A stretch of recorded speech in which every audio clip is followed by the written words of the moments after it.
Le PDG veut un enfant, et il a fini par choisir une femme de 250 kilos pour femme. Devant ce visage rond et dodu, le PDG trouve ça un peu dégoûtant. Il se force à tenir bon. En réalité, le PDG souffre d'une maladie rare. Il est allergique à tout contact avec les femmes. Pour trouver celle qui ne le fait pas allergique, il a touché la main de milliers de femmes. Mais chaque fois il a été déçu. Juste quand il allait abandonner, il a soudainement touché une main grasse, et il n'a eu aucune réaction allergique. Emballé, il a tiré fort. Ensuite, la femme de 250 kilos est apparue. Le PDG a été complètement stupéfait. C'était loin de ce qu'il s'attendait. Il n'imaginait pas qu'elle soit si grosse. Mais la mère du PDG était ravie. Elle trouvait ça mignon d'être grosse, pourvu qu'elle puisse avoir un enfant. Elle a donc pressé son fils de faire un enfant avec elle. Mais face à cette femme grosse, le PDG ne pouvait pas lui porter envie. Sans savoir quelle était celle qu'il cherchait depuis 6 ans. Il y a 6 ans, le PDG avait rencontré une femme qui ne le faisait pas allergique. Mais il ne se souvenait que de ses beaux yeux. Après ça, le PDG avait laissé un cadeau, en lui disant de revenir le chercher avec ce motif. Mais 6 ans ont passé sans nouvelles. Le PDG n'arrivait pas à la trouver. Sa mère pensait qu'elle avait fait une chirurgie esthétique. En réalité, la femme n'était plus du tout comme avant. Elle était autrefois mannequin, mais pour sauver sa fille malade.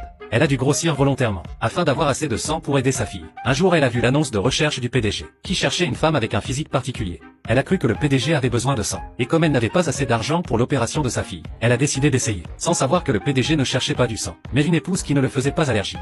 Devant l'insistance de sa mère, les deux ont signé un contrat et ont été envoyés dans la chambre. La femme pensait que c'était juste un échange de sang. Elle était pressée d'avoir l'argent pour soigner sa fille, donc elle a demandé au PDG d'être rapide. Mieux vaut en moins d'1 minute. Le PDG a été interloqué. Il a ri de colère à cause de ses paroles. Il a eu envie de refuser instinctivement. Mais sa mère avait prévu tout. Elle lui avait fait boire un verre de médicaments à l'avance. Maintenant il était brûlant de fièvre. Il a trouvé ses yeux familiers. Donc il a décidé d'essayer. Mais la femme a remarqué qu'il y avait quelque chose qui clochait. Elle pensait que donner du sang signifiait être aspiré complètement. Elle avait peur de mourir, et de laisser sa fille seule. Elle a insulté le PDG de vampire. Le PDG a été surpris.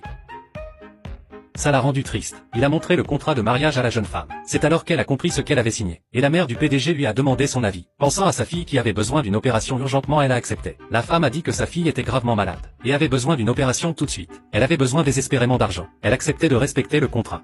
Le PDG a été déçu d'apprendre qu'elle avait déjà eu un enfant. Mais sa mère a dit que c'était parfait. Avoir déjà eu un enfant prouvait qu'elle pouvait en avoir. La mère a interrompu son fils, et a dit qu'elle allait faire venir la fille de la femme chez eux, et faire appel au meilleur médecin pour la traiter, afin que la jeune femme puisse se consacrer à la préparation de la grossesse. Mais quand ils ont été à nouveau mis ensemble, le PDG ne pouvait toujours pas lui porter envie. Il pensait que cette grosse femme n'arrivait pas à la cheville de son amour. Ils se sont quittés sur mauvaise note. Juste à ce moment, l'assistant est entré avec un jade, et a dit qu'une dame voulait voir le PDG. Le PDG a reconnu le jade qu'il avait laissé il y a 6 ans. Alors une belle femme est entrée, et a dit qu'elle était la jeune femme de l'époque. La femme a été furieuse, parce que ce jade avait été volé par sa demi-sœur. Elle lui a donné une claque. Si sa demi-sœur ne l'avait pas droguée, elle aurait été la gagnante du concours de mannequin. Mais la demi-sœur a menti, en disant que la femme la battait pour cacher son passé. La femme a voulu la frapper à nouveau mais le PDG l'a arrêtée. Voyant que le PDG défendait sa demi-sœur, la femme a compris qu'elle n'avait pas sa place ici. Donc elle a quitté la maison avec sa fille. Heureusement la maladie